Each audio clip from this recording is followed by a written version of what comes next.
Warmest greetings in the very blessed name of our Lord and Savior, Jesus Christ. We shall continue in Joshua, the book of Joshua. We move to chapter 11. Chapter 11.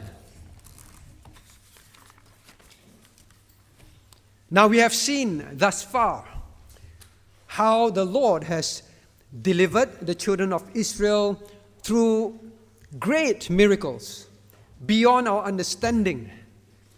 Even the well-known stopping of the sun and the moon. Can God do that?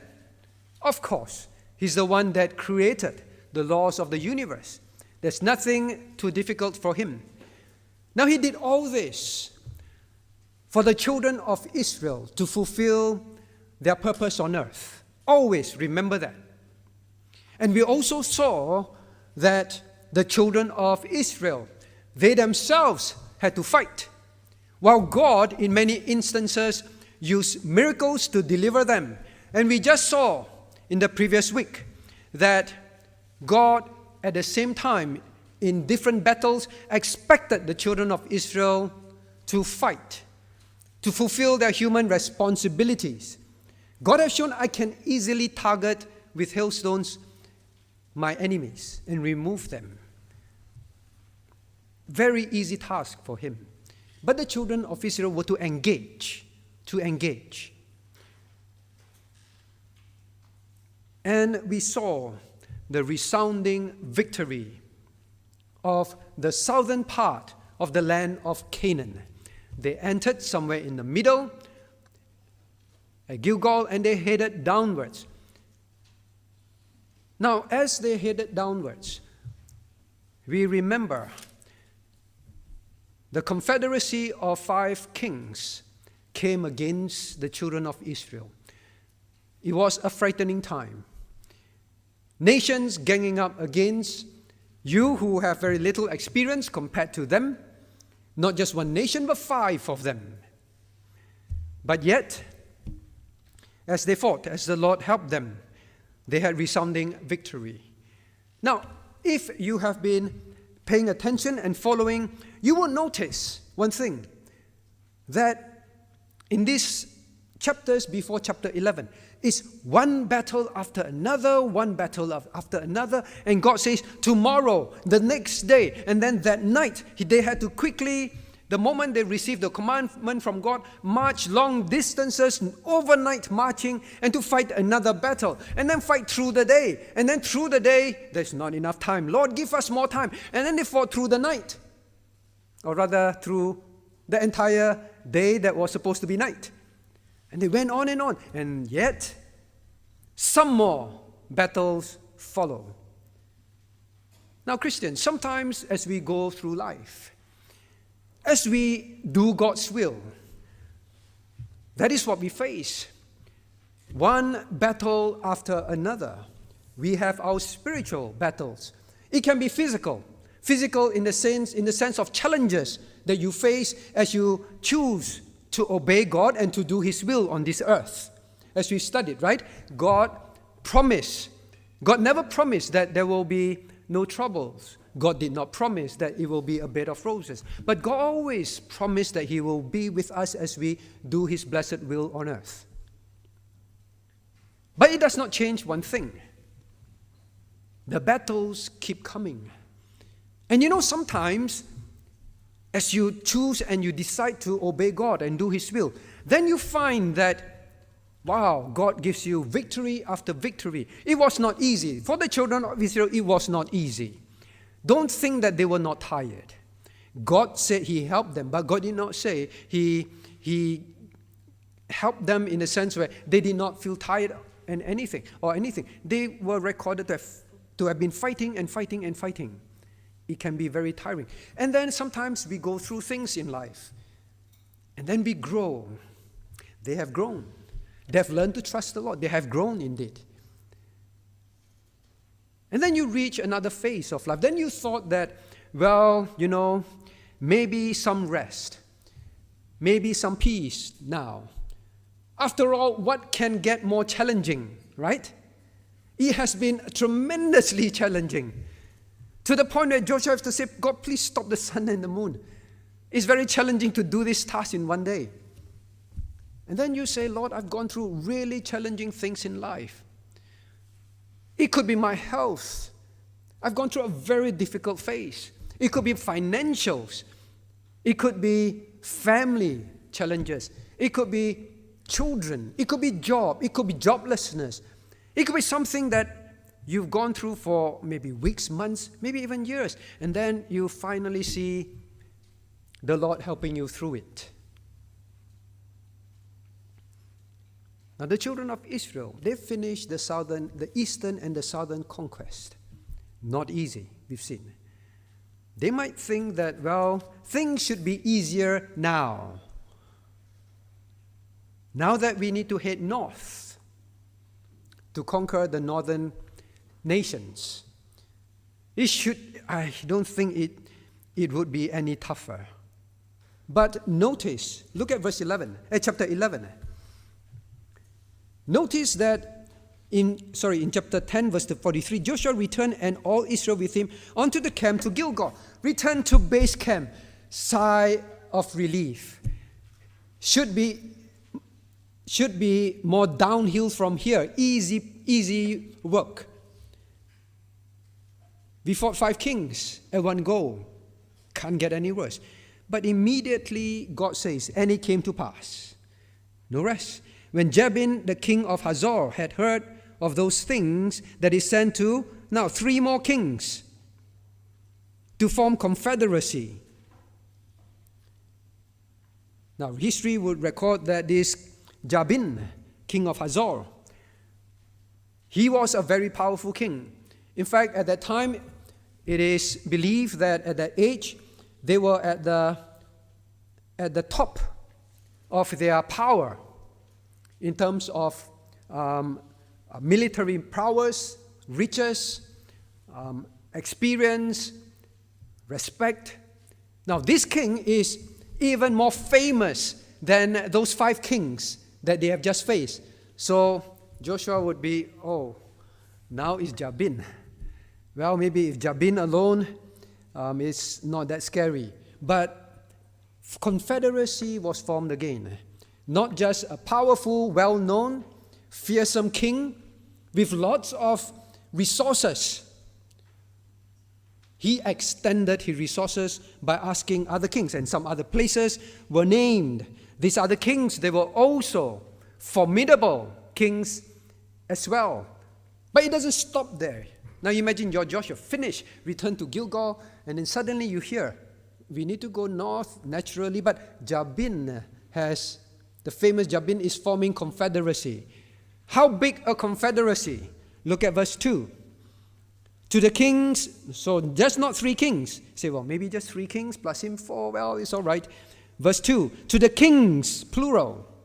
God don't even want to mention the specifics anymore. But he groups them. Kings that were on the north of the mountains, north, and of the plains, south, north, south, and of Chinneroth in the valley, and in the borders on the west, so north, south, west. And in verse 3, the Canaanite on the east, north, south, east, west. It gets worse. With Jabin alone, it is already tough. But this is literally forming a confederacy that is much, much more powerful than what they have already faced. And the south was already needed for Joshua to tell God, God, please stop the sun. And not only north, south, east, west. Look at verse 2. The mountains, the plains, the valleys, north, south, east, west, and covering every kind of enemies. Enemies of the mountain, enemies of the plain, enemies of the valleys, every area of coverage. Then verse 3, emphasis again. After the east and then the west, to Amorite, Hittite, Perizzite, Jebusite in the mountains, and the Hivites under Hermon in the land of Mizpeh. Now, showing how far it stretched, all the way northwards towards Hermon, Mount Hermon. North, south, east, west, very distant, every aspect. The title today is Expect. Increasing trials in life. Sometimes we think that things can't get any worse.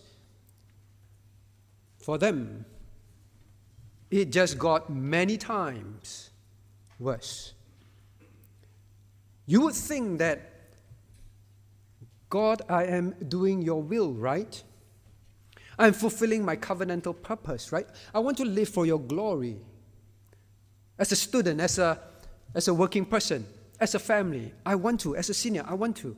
But God, how is it that after going through great trials, because I chose to obey you, follow after you, fulfill your will for me on earth, after so much difficulties, how is it, God, that it just doesn't stop getting more difficult? Now, how was this increasingly difficult? God gave many details for us to try to understand the children of Israel. What are they going through? And then start to tell ourselves, as the children of Israel, as a church, as an individual, as I follow the Lord, I will also expect increasing challenges. Now, look at chapter 11. God gave 5 verses of details of the enemies. And just simply, we didn't read verse 8. And simply one verse. And the Lord delivered them into the hand of Israel. Finished. 5 verses describing in detail what the children of Israel will face. But just one simple verse, God delivered them to the children of Israel. Why? Why? The details are given to help us understand we too can face similar, increasing, ongoing, diverse challenges. Now, they were from all directions.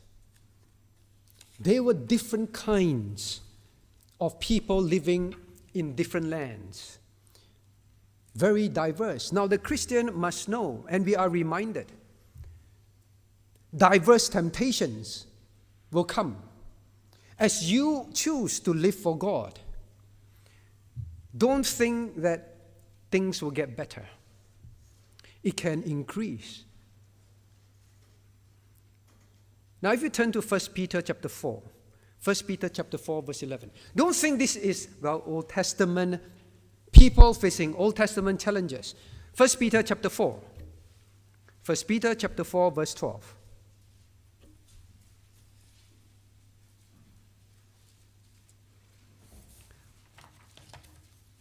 Let us look at 1 Peter 4, verse 12. Let me read to you. Now, God says, beloved, His children. He loves you. But yet He reminds you of this, beloved. Think it not strange concerning the fiery trial, which is to try you, as though some strange thing happened unto you. As we obey the Lord, as we live our life to follow God's commandment, to follow closely to Him, to do His will for ourselves, for our family on earth. Remember that God loves you. You are His people. But He says, don't find it strange. Don't think, Lord, how come things are like that when I thought if I follow you, things will get better, right? You are the omnipotent God. God is the omnipotent God. But you see, even here, God did not choose to keep doing miracles. They were to face the challenges themselves. Don't think it's strange. Because if you do, we'll see afterwards what can actually happen to you. So God reminded us in the New Testament, and He says, there are fiery trials. Fiery. In other words, they can be very intense, very hot. It can make you feel feel the pain. It can make you feel very frightened. The big fire that is very loud. God says the fiery trial will be there. They will try you In other words, it will be close to you. It will happen in your life. They will try you, not try someone else. But don't think it's strange, as if something strange has happened. Expect it. This applies to children as well. As you want to live for God in school, in your home, sometimes you may feel that things just got more difficult. Adults feel it very often. Now, let us come back to chapter 11, Joshua chapter 11. Let us see what kind of fiery trials, increasing trials that they face. Well, verses 1 and 2 already told you. The enemies are stronger, and they gang up. Now, sometimes we do find that people gang up against us in school, at work. And then you thought that, well, maybe you change department, maybe you change jobs, things will get better, things can't be any worse. Then you find yourself even in greater difficulties, and you face powerful people ganging up against you. And then you see that it is from all directions. At times we feel that maybe this trouble will happen only in my home. It's difficult. And then you go to work. Before you know it, there are problems exploding at work. Sometimes it can be against you, or it can be just very difficult situations. Things that make you feel you can't overcome them. And then you think that just as it can't get any worse, someone at home contracts some terminal illness. Then just when you thought it cannot get any worse, your boss tells you you may lose your job. And just when you think it cannot get any worse, you find that some other things explode elsewhere in your life, maybe to you personally. You cannot underestimate what Joshua and the people are going through. They are ordinary people in the sense of they are just sojourners in the land. They have to fight battles. They have families. The people that go to battle, they have families. Some of them may be individuals. They have their lives to care for as well. They have to take care of themselves. They have problems at home. They have wives and children that also worry about them. They see daddy going to battle. The family at home also will face, it's going to be even more scary now. Will daddy come home? They are ordinary people seeing all these challenges coming in all directions. We are going to the north now. So don't underestimate that it is not something that is difficult for them. All directions. Maybe as an elderly, you too also think, well, I've just been delivered from a major illness. The doctor said, all clean bill of health. Then you get another news of something else. Something else goes wrong. Just when you think, this can't get worse, and then it just got worse. There will be challenges that will increase. Now, if you look further, what kind of, it's not only from all directions, so all kinds. It can be financial, it can be health, it can be difficulties with someone in your life, all kinds, all directions. They face all kinds of enemies. Now, look at verse 4. Now, not only were they from all directions and more powerful, more experienced people. Look at verse 4. God gives more details, increasing in difficulties.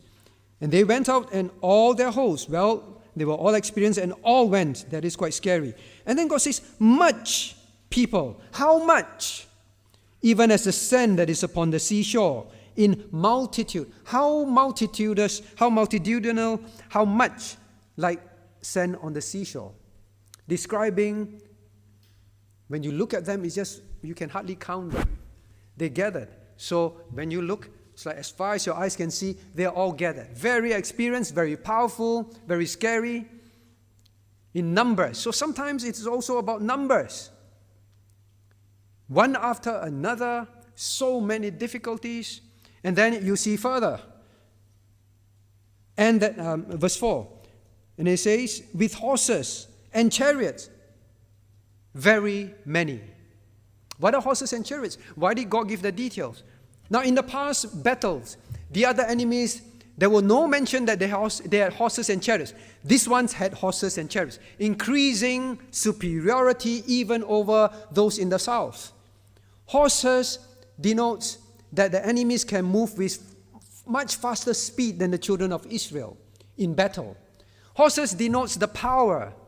They will be fighting with animals that can charge at them with great force. Horses in those days are the sign and the significance of military power. And now God mentions how many horses? Very many, not just horses. It's a bit like today. You imagine a nation with just ground soldiers, with bayonets and some basic rifle, fighting against many nations that have very advanced aircrafts, very advanced military equipment, the chariots. Why did God mention the chariots? It's again to mention how advanced these people were. The chariots at that time are very scary for soldiers to face. They will come with horses at great force. They will rattle, be very loud. But not only that, the chariot wheels, they will put blades on them. So as it rotates, as they come near you, it will literally cut you in pieces. They will mow you down. So in those days, these were like very, very formidable military advanced equipment. And here we are, children of Israel. That's all. Very little resources. When they hear the chariots rattling from a distance, and they see the smoke, and they see the horses, when they see all these things, their heart can fail. They are ordinary people that were asked to be soldiers. And they just thought, God, we just fought five kings that made a confederacy, and now this one, it is beyond us, Lord. It is very easy to feel that way.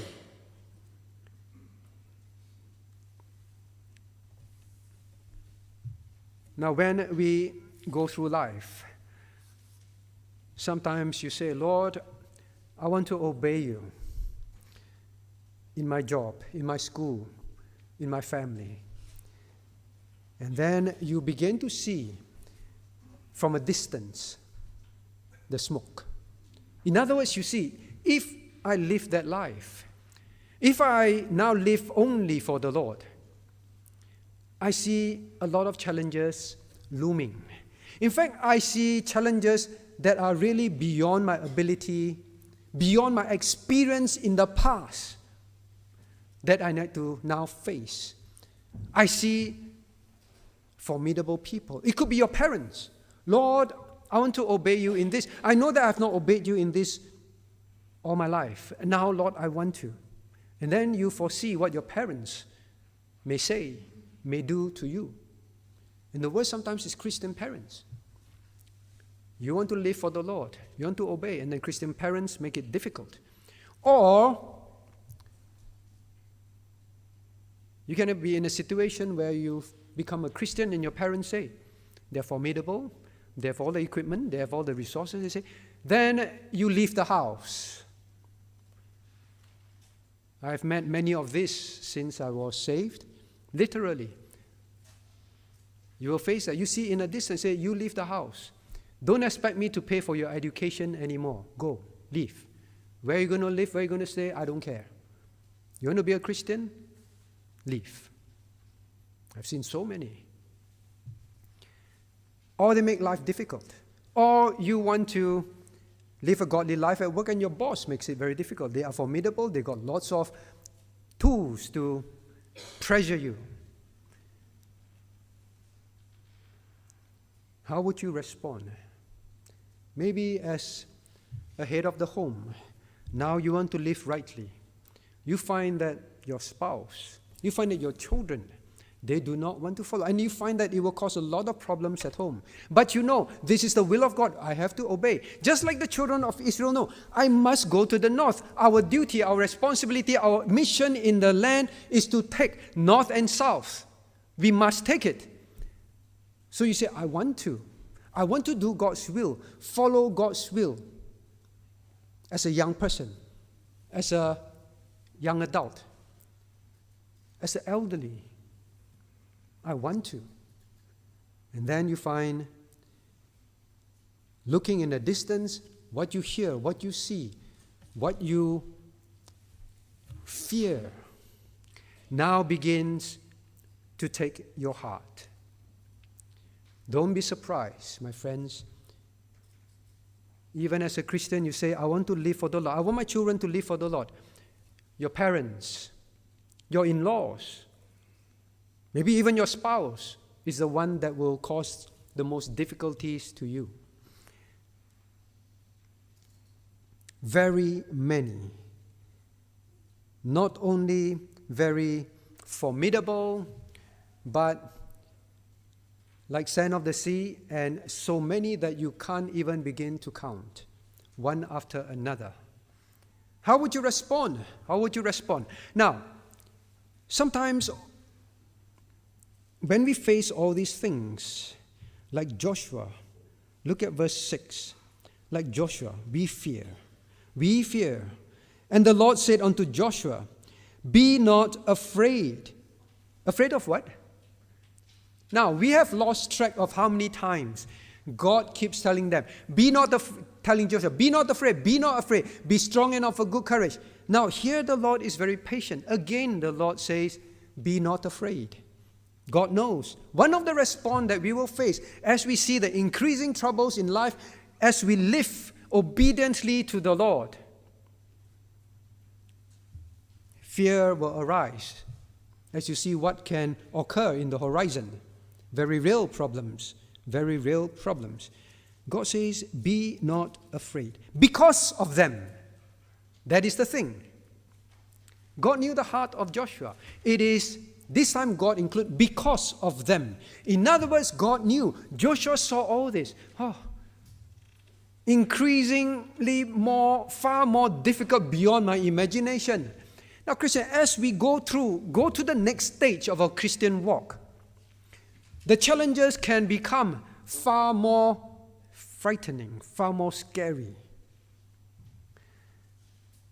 It will be so.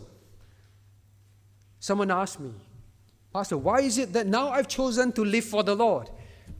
I left the past behind and my old ways, make a major change in my life. But suddenly now, I'm filled with all sorts of problems that I never had. Why? Just like the children of Israel here. Lord, but we were so obedient. It was already very difficult. But why, Lord, as we want to take the north, this is even more difficult, things we've never faced before. Why, O Lord? Why? Now the Lord prepared them in the south. They did not go to the north first. The Lord knows what is coming, my friends. The Lord knows. The Lord knows that you will be struck with certain illnesses that will come in your life. He knows. Before that, He will prepare you. God knows that you'll be struck with certain losses, certain persecutions. God will prepare you first. God moved them southward first to let them experience, knowing that the north is going to be very scary for them. Even though they've experienced that, the north is still very scary to Joshua. Be not afraid. God prepares you. God knows that it is time to draw you to Him, to strengthen you, to change your life. He gives you the strength, earnestness. Your life is now being prepared for what he knows is going to come next. That is why I preach in one of the messages. It's very important, my friends, that you go through it. You must go through it. If Joshua did not go through the south, he still need to take the north. It will still come.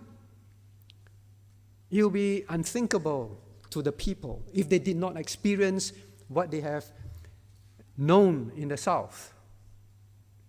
God will prepare you. But if you look at all this, I say again, Joshua, just like Joshua, we can be afraid because of them, because of the things that you know. If you were to do God's will, if you were to obey God's commandment, there will be the because of the things that will come as a result of them going to the north, the things that will come as a result of your obedience. It will come. Parents, you say, I want to bring up godly seed. And then you went through a very difficult patch. And then your child finally became better, more obedient, or overcome a sickness. And you say, Lord, wow, that was really difficult. Don't think that the battle is over. Now it will be another phase. There will be more challenges, more difficulties. Your child will go to another phase of life, even more rebellious, even more difficult. But God has given you many experiences that He will help you. You cannot give up. Maybe you have lost your jobs before. It's the same. It will look more scary at the next phase.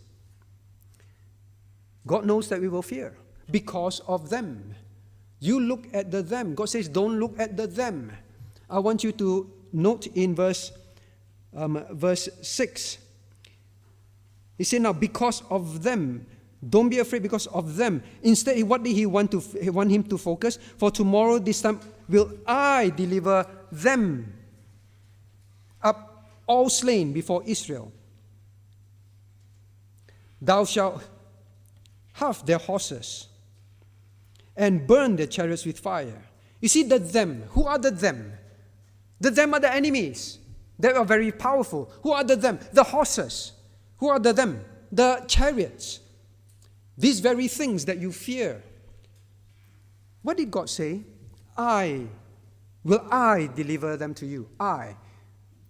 Now for Joshua to hear this, it's very obvious what God is emphasizing.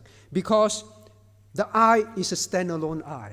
Like I said many times. In the Hebrew language, the I and the verb is very often stuck together. The you-I is one word. It's inside the verb. But whenever that I or the you is taken out as a standalone, in this case it's a standalone. Joshua will hear God says the I as a standalone. He will immediately know what God is emphasizing. Please do not focus on them. How should we respond when we fear? Focus on the Lord, what He has done. Remember, it is God that is with you. I is very obviously the emphasis here. And what will I, God, do? Now he mentioned you will all the people will be slain before you. People, the multitude like sand slain before you. Then the next one, he talks about the horses. You will cut the back muscle of the horse's legs, and they will be incapacitated. The very powerful, fearsome, fast animals, incapacitated. You will walk up to the animals and do that. I promise you. And he says, you will burn the chariots with fire. The very things that is the most scary sound, and when it comes, you see the blades moving at that speed towards you. God says, oh, don't worry, you burn them. He said, you will do it. You will do it. You will experience it. So my friends, God knows we will fear. God knows that it will increase. Sometimes also as we go through all this, we can face burnout. You know what is burnout? Say, Lord, I'm very tired. Obeying you faithfully in work, at school, It's a battle, uphill battle all the time. Leading my family is a very tiring task. You can get burnout. Serving in ministries, in church, one problem after another, one project after another, looking after your child, one phase after another, wanting to do God's will in all these areas, you can get burnout. Why did the Lord need to come and encourage Joshua? Because one of the things as we face increasing trouble, as you want to live for the Lord, Lord, I make this major change. Lord, you have helped me in this major change miraculously. And then you will begin to see increasing troubles coming. Real ones. Maybe you just got your PR. Say, Lord, I got my PR. You do not know what is going to come next. You got a job. Lord, thank you. I have not had a job. Now I finally have a job. Don't be surprised of what is around the corner for you.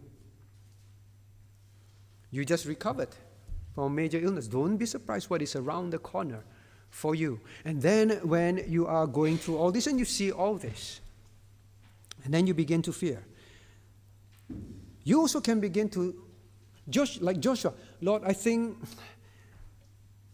maybe we leave it for the next generation, all right, Lord? We have east, we have south. It's enough. Let us wait. Let us let the next generation go fight the north. You can give up. Lord, this is enough. My family, my personal walk is enough. Don't make me go to the next stage of doing your will. God's will for them is not just to take the south, the east and the south. God's will for them is to take the north as well. God has His will for you, both in known will, how you must live, how you must keep His commandments. God will begin to show you more and more details about your obedience. Then the challenge becomes more scary. And you might feel, Lord, enough. Maybe this is enough. Like I said, the children of Israel, they're ordinary people. As a spouse, you may feel, husband, I think this is enough how we obey the Lord. Mommy, daddy, maybe this is enough. Or child, this is enough. Maybe we should, in our senior age, say we have done enough for the Lord. Let us rest. Let us not enjoy my family time. Let us not enjoy our own recreation time. Why continue to obey God more obediently when there'll be more troubles? Why continue to take on ministry? Why continue to serve? Why continue to go to church and do this and do that? I'm already a lot better than others. You begin to feel that there is no need to be so serious in your walk.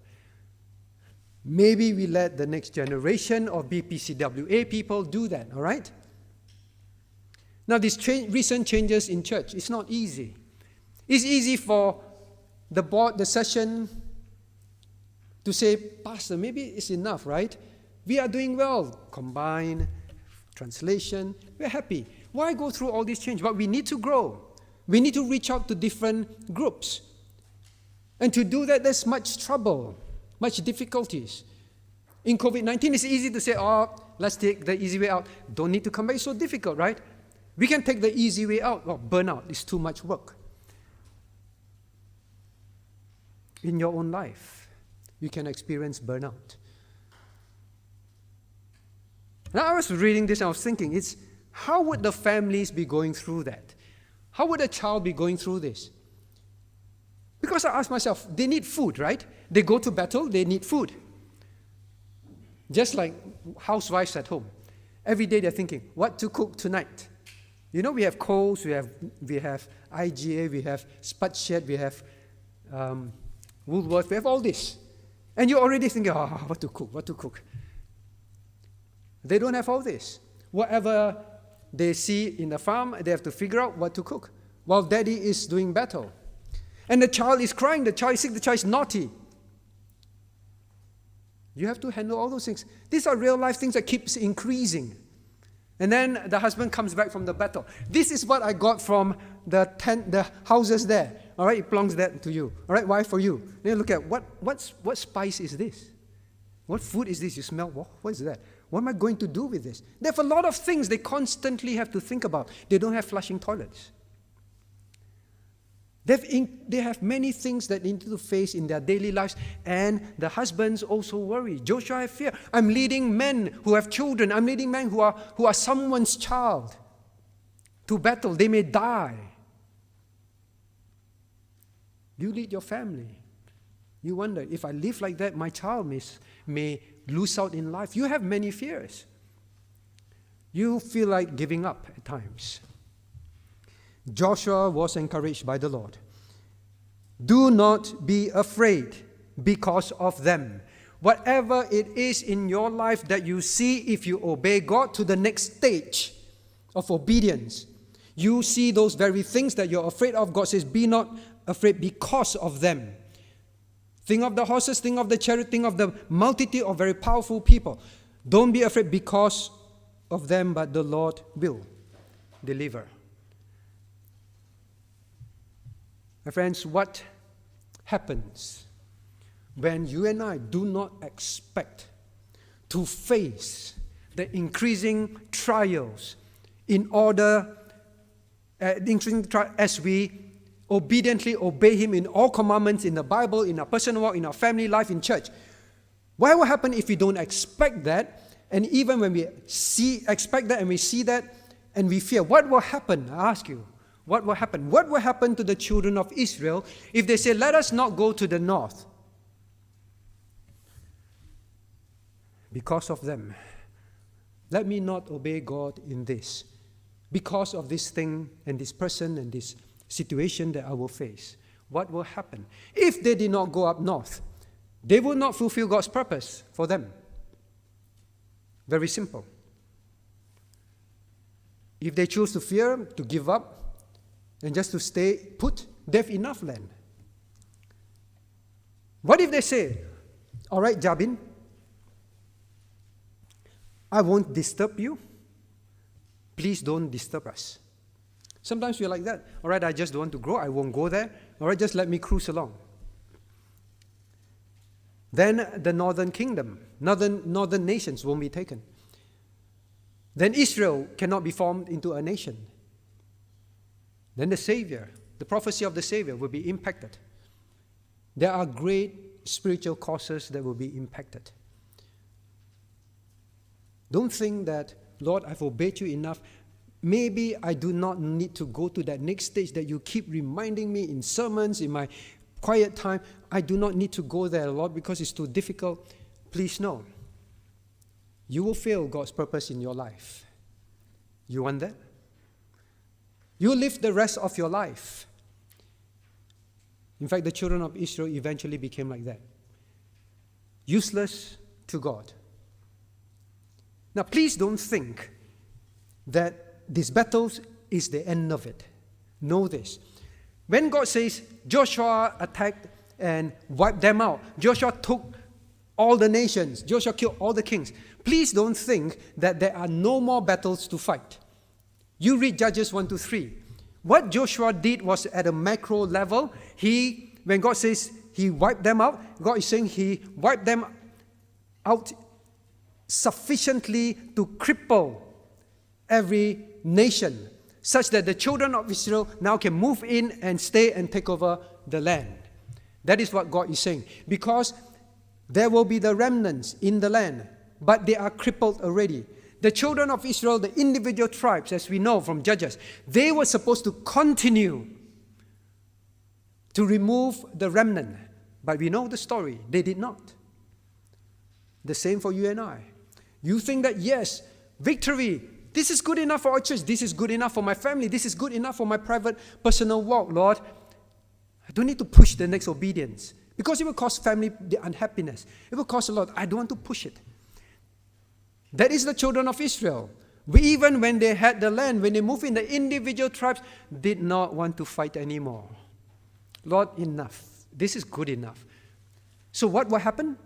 When we fear, when we know that there's increasing challenges and we don't want to do it, God says, they will come back and bite you. That is exactly what happened. They needed to continue to obey God, to the maximum, but they would not. When you do not, these things in your life, this disobedience that you will not fulfill, not obey God in, you will not move to that next stage. Just like the children of Israel, these things will begin to grow. They will begin to become thorns in your side. They will begin to drag you down. And you eventually disobey God more and more. And eventually, children of Israel kicked out of the land. So when you see the increasing trials in your life, when you choose to obey and you don't, there will be consequences. Now is the time. Now is the time. God says you need to go to the north now. But Joshua, don't fear. You need to obey now. Don't delay. Because the more they delay, the more difficult it will be. When you know the Lord has spoken again and again, obey. Don't fear. God will help. The eye here, whenever you fear, go to chapter 11 and verse 6 and look at that eye. God says you will experience the victory over the very things you are afraid of. But don't think that it is overnight.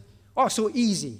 Yes. But say, but Pastor, no, I obeyed and it's still very difficult. It's still increasing.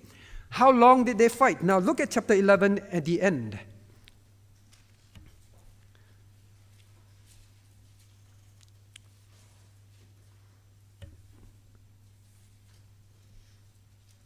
Chapter 11, verse 18. Joshua made war a long time with all those kings. Joshua made war a long time with all those kings.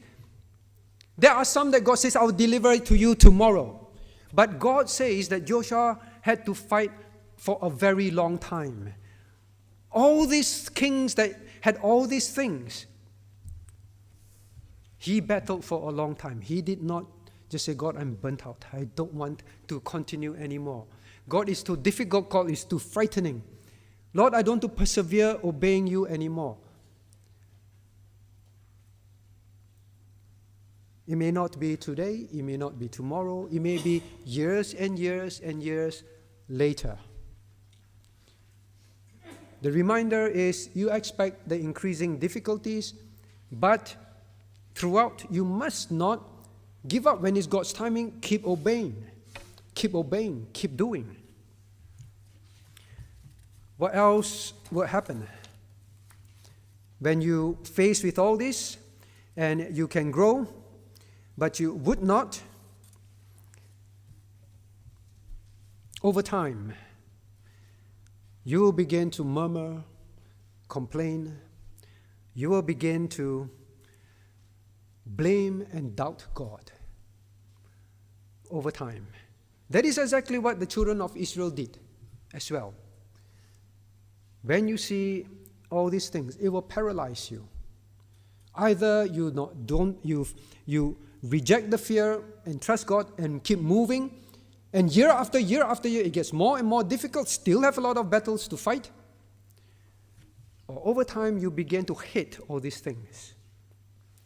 And you begin to say, God, why did you allow all these things in my life? Joshua knew that God could deliver everything easily. Joshua knew. Joshua experienced. But if he backslides, if he does not lead, the people will also fall back. Now, there is a hymn that I was wanting to choose between that or our closing hymn, but let me read to you. Now, God does not promise miracles all the time. You look at this, chapter 11. They face the worst part now. The worst kind of equipment now. But God did not perform any miracles. God said, you fight. I will help you. You have to bear with it. Now, the same God is still on the throne. He will remember his own. God came to Joshua. God knows you will have fear. Obey. And then God says, though trials may press us and burdens distress us, he never will leave us alone. That was his promise to Joshua. Did he fail? No. He promised Joshua he will be with him. And the most difficult time, God came to him again, I am with you. You will experience deliverance. But 7 years. They fought for 7 years. So don't think tomorrow it will be all over. For all you know, you make that choice, for the next many years, you are going to face the challenges. God is still on the throne. His promise is true. He will not forget you. God says, I will be with you. And for the next long war, he was with them. But you have to move. Burdened soul, is your heart growing weary with the toil and the heat of the day? You feel burdened. You're very weary. The heat and the toil of obeying God. Does it seem that your path is more thorny as you journey along life's way? Is it true? It's more thorny, more and more difficult. It's painful everywhere you step. There are thorns. Challenging. So God does say that, but he says God is still on the throne. He always remembers his own. So my dear friends, the reminder is, expect when you want to obey God, don't be surprised. Expect more difficulties. Very scary difficulties, in fact. But if you give up, you must know they will come and bite you. But if you continue to obey, to go to the next stage, God says, I will let you experience, though it may be years, how I will deliver you day by day, day by day, day by day. Would you? Let us rise to sing the closing hymn. 355, day by day. 355, 355.